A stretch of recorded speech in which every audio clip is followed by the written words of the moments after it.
I want to go across now to our guest joining us this morning.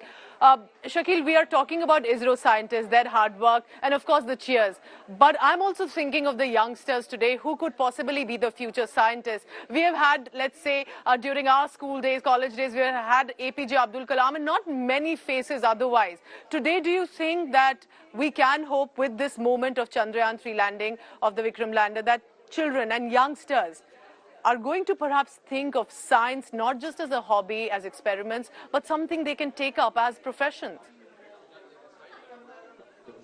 Thank you so much for inviting me. And what a day it was yesterday. So, just would like to inform you that we have recently installed some 500 labs in government schools of India and astronomy labs. And the enthusiasm that we are seeing from children it's increasing day by day. And missions like these, it is not just important for the country or just for the science of India. It is very important for the future generation that is coming in, the new technology that we are getting inside. So that's very important. You must be knowing that a couple of years ago, even today, a lot of students from India go to NASA to explore and understand space science. And it's very rare that students visit our own centers, ISRO centers, to understand about what's happening in India itself. But now being these kind of space research programs and achievements, yesterday I saw for the first time, it was almost equal to Independence Day for all the country. Like students with the flags in all the schools, they celebrated, even in our astronomy labs, everybody was celebrating. So that is such a hope.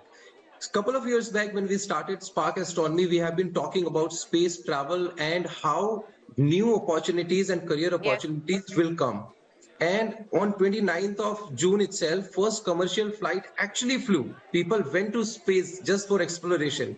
And that's going to happen with this mission. So now coming to Chandrayaan-3, first purpose is, of course, to find out the water molecule and possibility of water. In case we are able to find that out, the next purpose is to establish a human base there. And if ISRO is able to do that, I mean, or contribute to Yes. towards that mission, it's gonna be huge. People probably after 10 to 15 years, space travel will be real. We will actually go to moon and stay there for some time and will come back. That will create a lot of opportunities, lot of career opportunities. There will be space laws, there will be space cook, there will be space engineers, and a lot of other opportunities will come like that. So Very India, interesting. I'm so proud, is taking a lead. We've become the first country to really land on soft land on the South Pole, and that's going to be amazing. I'm so That's true. We excited may be and the thrilled. fourth nation to land on the moon, but the first definitely to be landing on the South Pole side of the moon. Absolutely. Shakil, you know, I have simply surface knowledge of space and of astronomy. You are an expert. You tell us that with this landing and the mission that has been undertaken by the Indian Space Research Organization on a cost-effective budget of 615 crores, what does it mean for Indian astronomy enthusiasts, for the field of astronomy in India, field of science? Do you think this has definitely got a big push, and not just for India, but perhaps for the subcontinent, for Asia, for the world? For the world itself, absolutely. And since you talked about the budget, I know how when the first launch we did, New York Times, I must say, they made fun of us. They made some cartoon that India is a poor country and they are spending money on this. And a lot of other people have been talking about how we are spending a lot of money when we have a lot of other problems. But we have to realize the kind of work ISRO has been able to do in such a low budget. It is a huge achievement that movies like Adi Purush has almost the same budget. And just imagine, Article 51 says that we have to inculcate the scientific temperament in students. Imagine what happened yesterday. If you have to really do a campaign to reach out to these many people across India, how much money you have to spend to that, right? Yes. And while doing such a wonderful work, for free, you've been able to reach out to people.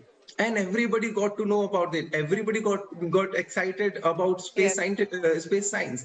So this is such an achievement. I can't really I can't say how happy I am about this. And we really look forward to future that students will actually start looking into the future possibility. It is not even the present. It is And just the like beginning. you said, Shakil, it's the visit to ISRO that should be as privileged as likely visiting NASA, that many of us would look forward to and want an I am opportunity of hoping it. that other Asian countries Yes, students should come to ISRO now, yes. because what ISRO has been At least able for to Asia, do, we can start. Absolutely. Shakil Ahmed, absolutely, you're other working space with agency students, have you're not been working able with to do it. children. I appreciate you joining us on India Today. Shakil Ahmed is the founder director of Spark Astronomy. And clearly, for that world, remember, this is most definitely a big moment for all the efforts that have gone into it.